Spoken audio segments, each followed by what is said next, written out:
Hello.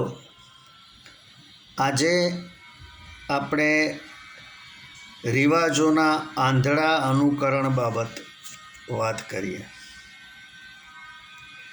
શિક્ષણ આપણને માત્ર મોગલ વંશના બાદશાહો કે આઝાદીની લડાઈ કેવી રીતે લડવામાં આવી એ જ શીખવતું નથી.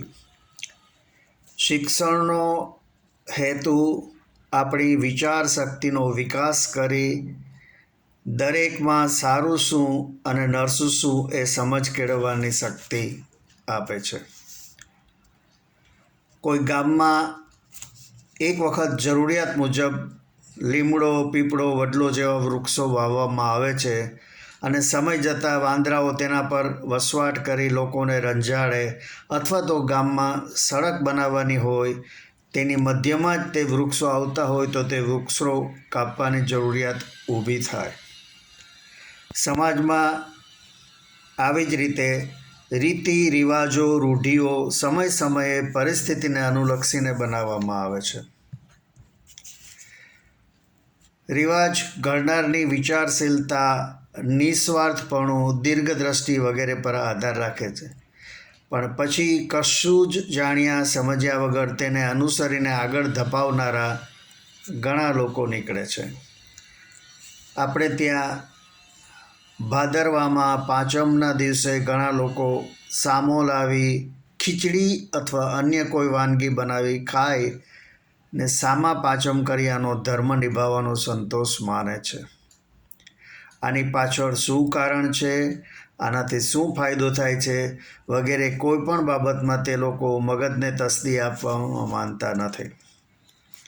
બસ આપણે જાણીએ અજાણીએ ધર્મના કોઈ વાંકમાં તો નથી આવ્યા ને, એ જ એમનું કહેવું છે.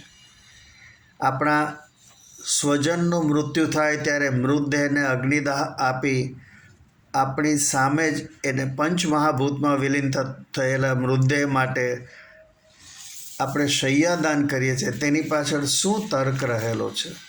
મૃતદેહનું તો અસ્તિત્વ મિટાવી જ દીધું છે.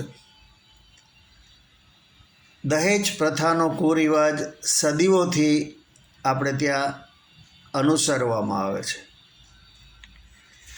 માની લો કે તમે કોઈને ઘરે એક રાત રહ્યા અને સવારે જુઓ કે તે વ્યક્તિએ ઉઠીને 5 વખત તાળી પાડી અને બંને કાન પકડ્યા અને આંખ બંધ કરી. તમે પૂછશો કે આવું કરવા પાછળ કારણ શું છે, તો તે કહેશે, મારા પિતાજી હંમેશા આવું કરતા. તમે તેમને એવું કરવા પાછળનું કારણ પૂછ્યું તો કહેશે કે તેમના પિતા પણ એટલે કે દાદા પણ આવું રોજ કરતા. આગે સે ચલી આતી હૈ. શા માટે નાહક મગજ ખેંચવાનું? એનો સ્પષ્ટ અર્થ એ છે કે આપણને ખાતરી છે કે જે કોઈએ પણ રૂઢિઓ, રીતિરિવાજો બનાવ્યા છે એ આપણા કરતાં અનેક ગણા બુદ્ધિશાળી હતા અને તેઓએ આ બધું આપણા જ ભલા માટે કરી ગયા છે.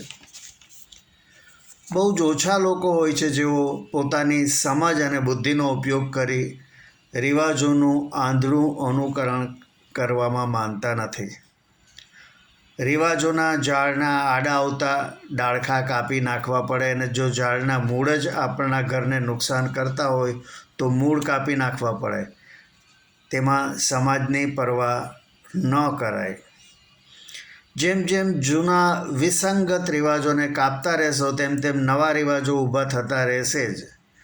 રિવાજોના ગુલામ થવું કે નહીં એ દરેકનો અંગત વિષય છે. સળગતી મશાલની રાખ સાચવવાનો રિવાજ વાહિયાત છે, પરંતુ મશાલને ઈંધણ પૂરું પાડવાનો રિવાજ સારો ગણાય. શિક્ષણનો ઉપયોગ આપણી વિચારશીલતા માટે અને વિકાસ માટે કરીએ. આપને મારી વાત ગમી હોય તો મારા વિડીયોને લાઈક, શેર અને મારી ચેનલને સબસ્ક્રાઈબ કરજો. આભાર. આવજો.